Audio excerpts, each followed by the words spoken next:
Hi, welcome to Dear Art Producer. I am your host, Heather Elder. Today is August 20th, and I have invited Allie Godfrey, a senior producer for Mary Kay, to be my guest today.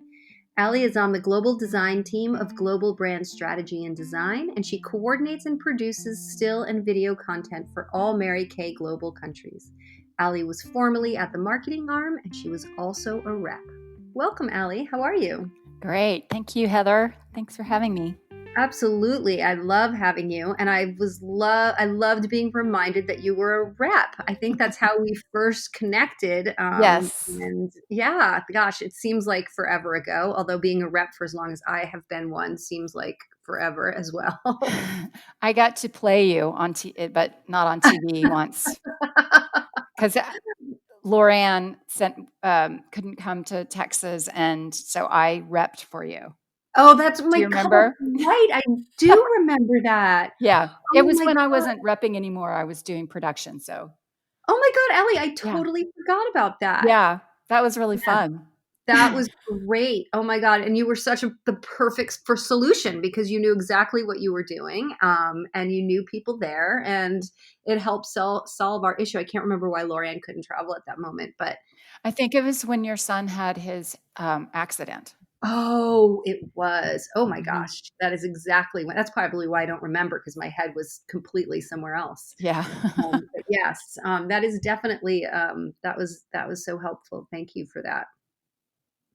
But welcome here today in this crazy new world that back then you and I would have never, ever even No, imagined could exist. not at all. Not at all. But we're, being the producers that we are, we're all figuring it out. That's for sure. Yes, step by step. Yeah, step by step, exactly. But I always like to start the podcast, kind of finding out just a little bit about your career path. I'm fascinated by the fact that there's so many of us in this world that have chosen this part of our industry, yet there's no college major for it, and you don't raise your No. hand and say, I want to be a producer, I want to be a rep. You just kind of fall into it somehow. And I'm always just fascinated as to what the experiences were in your life that kind of led you to that, and how did you become who you are today? Okay, so I grew up in England, and when my family moved back to the United States, I went to college, and I thought I wanted to be a lawyer, so I majored in history and sociology. And after I graduated, I went to work for a small firm of litigating defense attorneys, and decided that that was way too much paperwork. There was no way I was going to do that. Well, my sister had started her modeling career, and she was with a small modeling agency, or one of the two top modeling agencies here in Dallas. And I interviewed for a job as a booker agent and got it. And so I was in that world for about 5 years, and then decided that I was really tired of 19-year-olds complaining that they didn't want to go to Paris because of their boyfriend. And, I was just like, Right. really? So a couple of people approached me about being a photographer's agent, and I repped 3 photographers at the time. And then it just grew. And I really learned on the job. And then I did that for 22 years or so. And it was 2012, end of 2011, 2012. It was I just wasn't feeling it anymore. And things were changing. Video was coming in. Some of the people I repped were not embracing that. And an opportunity came up for me to go to the marketing arm, which is part of an Omnicom company, and be an art producer there. That lasted for almost a year, and they had layoffs, and I got laid off. And then I thought to myself, well, you know what? That's why I worked for myself for so long. And then I went into just, being a producer and an art producer, freelance art buying, and then shoot production and some consulting. And I did that. And that's how I got on with Mary Kay, is that 2 of the art producers there, Karen Salcedo and Lulu Valdez, reached out to me because they needed help. And so I was freelance there for 2 years. And I worked most of the time at Mary Kay, although I did have some side gigs that I did, one of which was really fun. I was at GSD&M for 6 weeks and got to go to London and produce a job. So, well, you know that because I worked with your photographer. So then when I got back from that, they opened up another senior art production position full time, and I applied for it and I got it. And in 5 years, I've been there almost 5 years full time in February. So of all those jobs that you've done from when Hmm. you started until now, is this your Hmm. favorite? Yeah, it is actually. Hmm. It really is because I get, I don't have anybody's career in my hands, Yeah. and I get to work with a lot of different people. And there are, I get to work with a lot of creative people on my team. But I still get to work with people that I've worked with in the past. And then I learn new people. And also, I'm learning video and teaching an old dog new tricks. It's like, yes, we can learn. So, Yeah, yeah, not just yeah. the beginning part of it is just like any production, but it's the post that I'm learning That's all the different yeah. aspects of it. And And also, I think, in order to understand the post part of video, you have to understand the questions to ask or the yes, information to provide ahead yes, of time, right? Because we're so right, used to in the still world being like, oh, I'll change it in post. Oh, we can figure that out later. Oh, we don't right, need that right now. We'll deal with it later. But like that approach in motion is going to cost you thousands of dollars. right, exactly.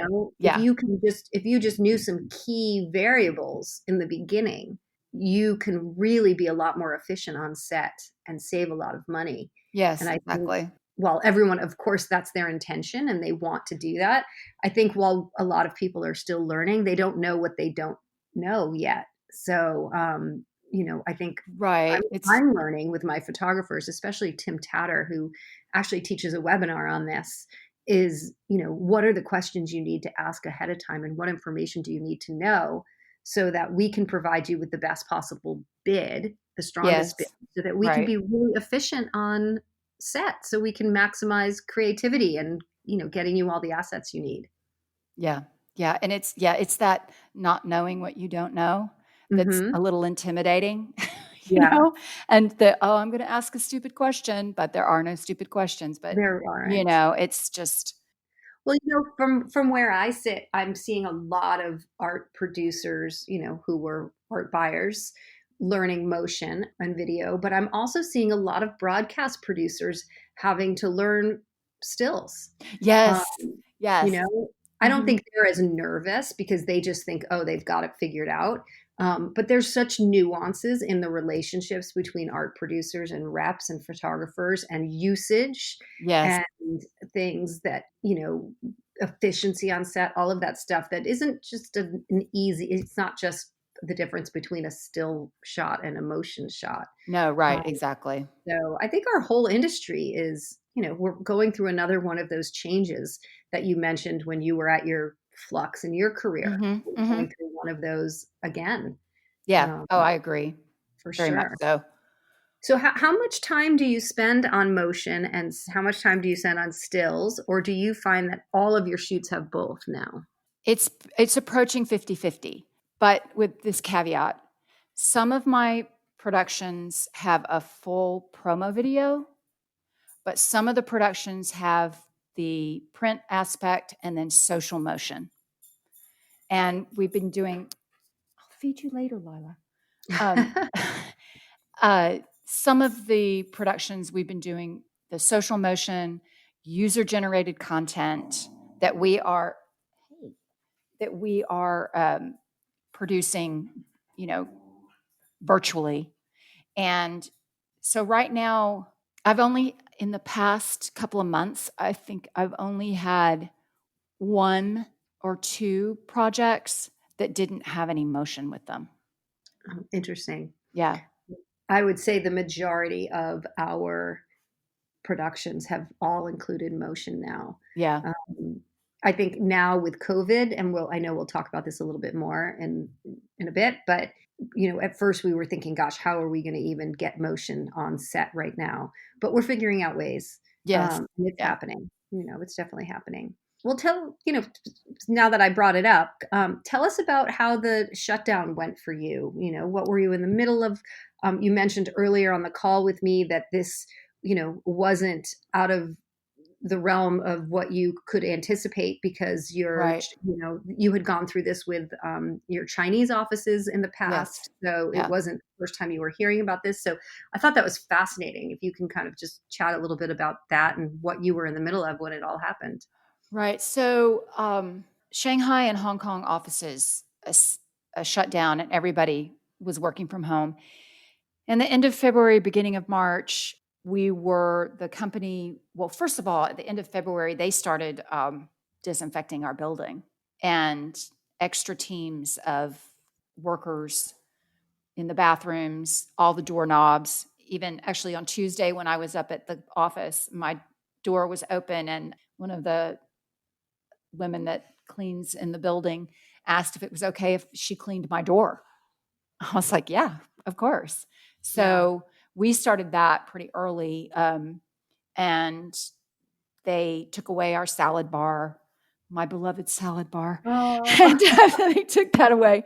And then beginning of March, there were talks of we may be doing half of people in for 2 weeks, and then you're home and going back and forth. And then all of a sudden, one day, we just said, no, everybody's going. You're going home. And I was in the middle of producing. We were supposed to have our global makeup artist, Luis Casco, come into the building and film some videos. And we ended up canceling that because he was in California and he didn't want to travel. So we pivoted on that. And I suggested that we needed some speed to social and some social media videos linked with our quarterly lookbook. And we pivoted with that and had one of our other makeup artists in New York, Keiko Takagi, do 6 different videos for us. So that there was no print. I produced that, had to coordinate getting her the product, what product she needed. We had scripts, all that kind of thing. So that really just went like really fast. And then we were doing another project for China that we were originally going to shoot in New York. Then we were going to try to shoot it here and bring the photographer from New York. And then that's when all the travel bans were in place. And we had to shut that down, and we pushed the shoot out for at least a month. And when Texas lifted some of the work bans in the beginning of June, we were able to shoot that here, and we brought the model in. Now, prior to that, I had been, and other members of the production team had been looking at all the protocols, what we put together a whole protocol for our company for shoots, both in the building and out of the building. And I worked with one of our producers that we work with quite a bit, Suzanne Lancaster, and helped really put together good protocols to work And on this is set. June, right? Pardon me? This was in June. Yeah. So Okay. we'd been working since through April and May. I also Yeah. tuned in almost every day to Governor Cuomo Yeah. to listen to him, and especially editorial comment here, especially with what was going on in Texas. I wanted to listen to what they were doing in New York and what they were doing as opposed to what we were doing. So we successfully had 3 shoots in June here in Dallas with models being flown in. At one point, we were actually just going to book models that were here or could get here and quarantine for 2 weeks, but then travel bans got lifted, et cetera. But yeah, we have medics on set. Wow, June is impressive. You were a true pioneer. Yeah, it was, we were a little bit worried about it, but we did it, and we did it really safely. And kudos to my photography production team for really being diligent on set about who they were booking, staggering people to get there, medic on set, how many people could actually be in the studio. I know one of the productions was outside, so that did help quite a bit. We've done studio shoots and location shoots as Mhm. well. And while everyone preferred in the beginning, we were like, oh, location way better. We're outdoors. It's so much better. It's so much safer. The control that comes with being in a studio Yes.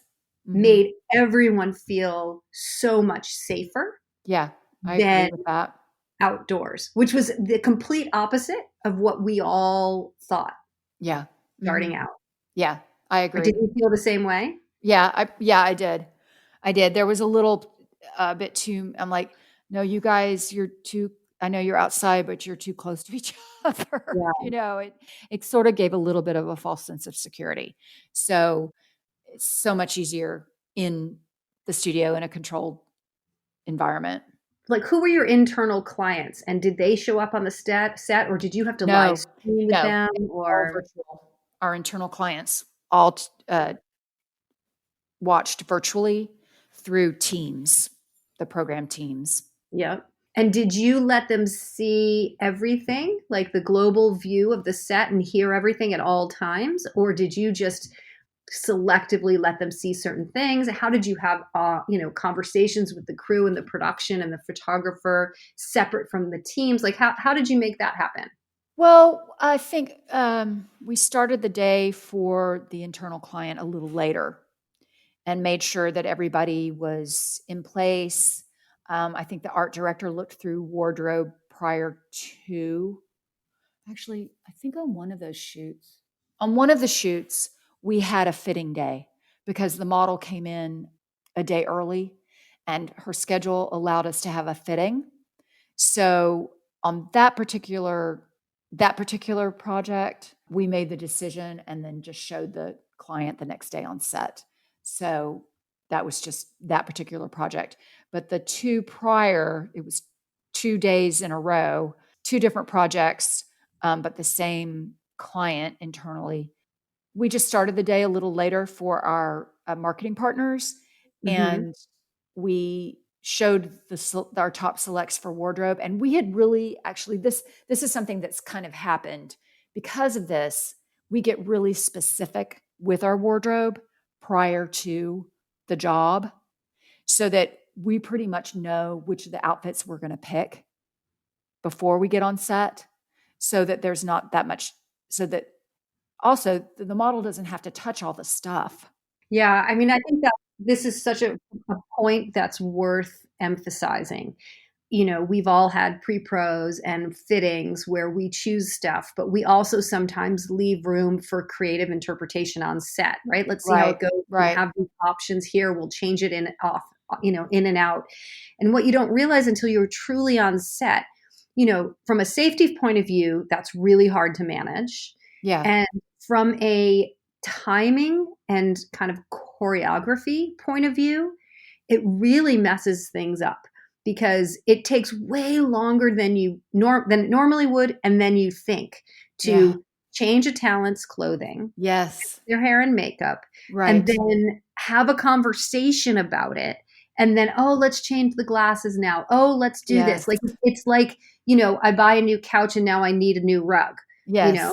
Right. So Oh, yeah. it, Mhm. we've had experiences where, the client has been hesitant to want to approve everything ahead of time. And then you get on set and you realize this, I need to make sure that they understand the next Right. time Right. We're running why an hour and a half behind now. behind Yeah. because of Mhm. it. And I Mhm. mean, and it happens. We're like I keep saying, we're all pioneers here. We're figuring it out. Each time we do it, it's new.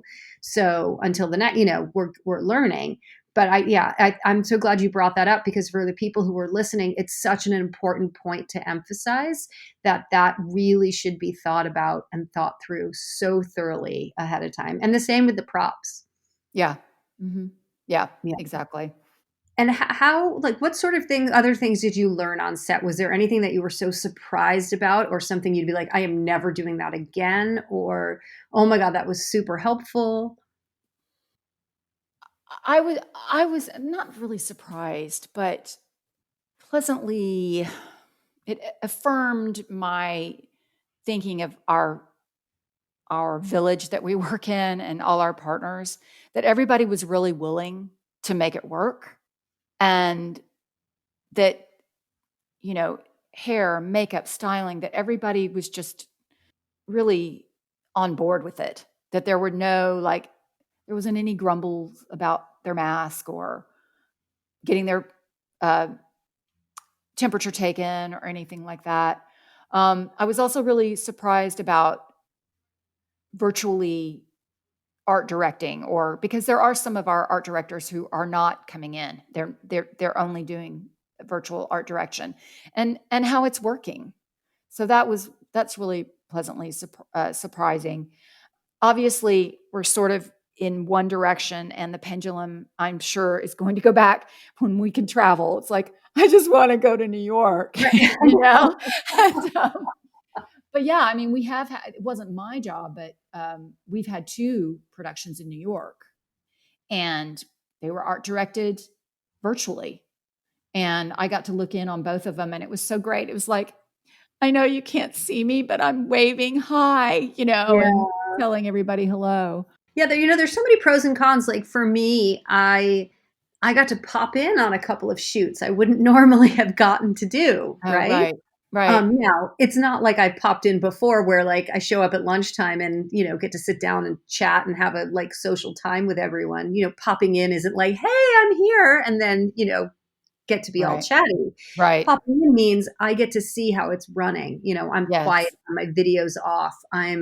You know, I'm paying attention to how the art producer is managing the communication and seeing what's happening on set. And for me, that's really cool because here I am talking about it on podcasts and webinars and with my photographers and everything.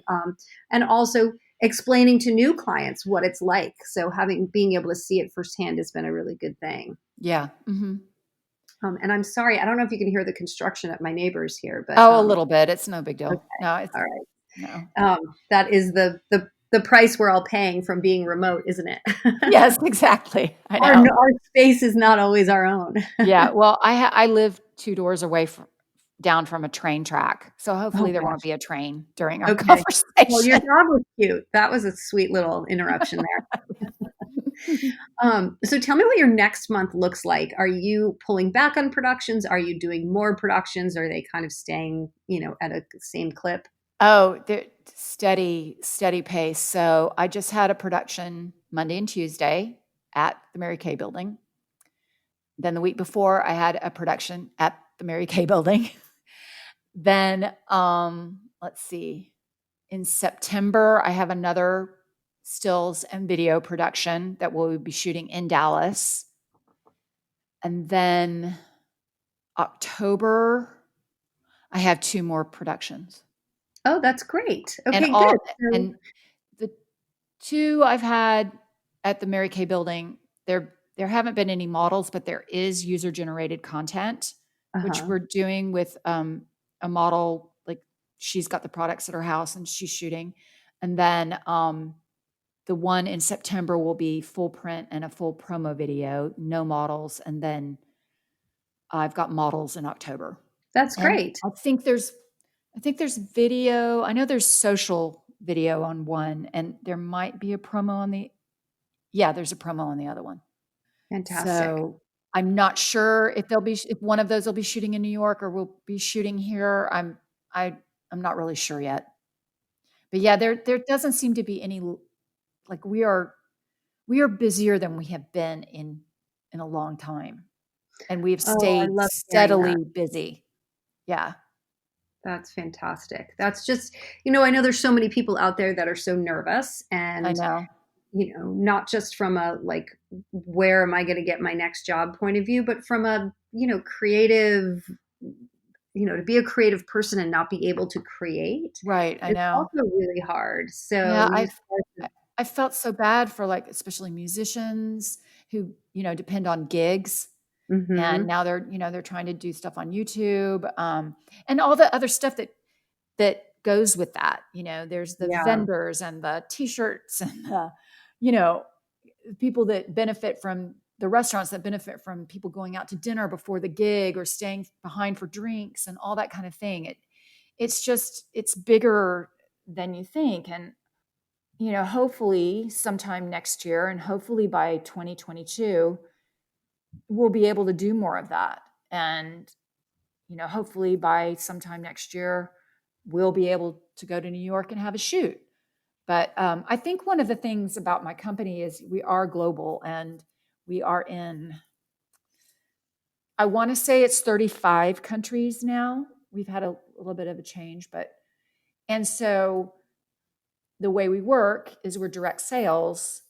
So a lot of people who have maybe lost an income in their family are now, women and men now are Mm-hmm. turning and they're selling Mary Kay. Oh, interesting. And so they're making their own business. They're Yeah. becoming self-employed entrepreneurs and using the business model. And that has been a positive to come out. And I'm not just saying because it's good for Mary Kay, but it's good for these people that they're finding another way to supplement their income that's been lost because of the pandemic. So for me and for the people that I work with and that we do this creative work, it's very satisfying to know that you're actually helping somebody feed their kids, keep a roof over their head when Mm-hmm. they may not have been able to in the past, In the because past, of this. yeah. Yeah. Wow, that's amazing. I'd love to talk a little bit about marketing to you. Mm-hmm. I know the audience that listens is always interested in about, and especially now, are people sending direct mail? Where would they even send it? Are you looking at email blasts? What type of email blasts? What's standing out to you? Is there any messaging that's important or anything that's irrelevant? What advice and insight can you provide into, what's standing out and where you look for new Right. talent? I look at emails, especially like through this when we were looking for people that were somehow being able to create while socially distanced in their own home. Say that was a photographer who their partner was a model, or a stylist whose partner was a photographer, or a hair and makeup person, or a model, or whatever. Mhm. So those sort of emails, we got a lot of them from photographers and modeling agencies as well. And then I do look at the snail mail. I do look at the direct mail, and I, keep people that I like. I don't use the source books that much because we are a beauty company and there's not a lot of beauty in those books. When we have more of a lifestyle shoot, I may go to them, but I actually go to rep sites like yours and art department and Ray Brown or Kate Ryan or whatever, and that's where I look most of the time. I know that a lot of my art directors get inspiration from Trunk, and they go there and look for Mhm. things. They have these Pinterest boards that I'm like, no, I can't do that. I can't. No, Pinterest is not my friend. It's a black rabbit It's a hole that I black will hole. not go down. Um, but I also have started to follow people on Instagram more. And if I see something cool or fun, just follow them and share that with my art directors. So that's I don't think that direct mail is out of, and actually right now send direct mail. Use that post office. But Yeah, right? Oh, that's so true. use that post office and buy those stamps. And but I do look at it. But I do say that really, really, really, when you're marketing, figure out what it is that that client does. Because if you send me food, that's fine because it's a product, and we have, you can kind of extrapolate. But sometimes if someone sends me something, I'm like, we don't even do anything like this. That it just, really, really look at your market and what they're doing. And I know it's hard having been a rep, but the nuclear blast of direct mail doesn't always work, you No. know? So, No, it's, and occasionally, things fall through the cracks, but as I sure, explain to sure. photographers all the time, like, you really need to know your list. You Yeah, need to know exactly. who's on it, and yes, you might do the global, like, push out your messages via email. I mean, we do it all the time, Sure. but then I'm also communicating on a much more specific level with the people who I really know and make Yeah. sure that they're getting the most relevant work, and if what I'm sending out globally is really relevant to someone, I'll take that same thing that came into my inbox because I get my same emails and forward it personally to someone's, by now you should have gotten this. Yeah. Wanted to make sure it stood out to you because when I created this, I had you in mind because of this. Right? Right. So that makes them feel like they're thinking about something. I'm thinking about them more personally than just, your name on my list. Yeah, exactly.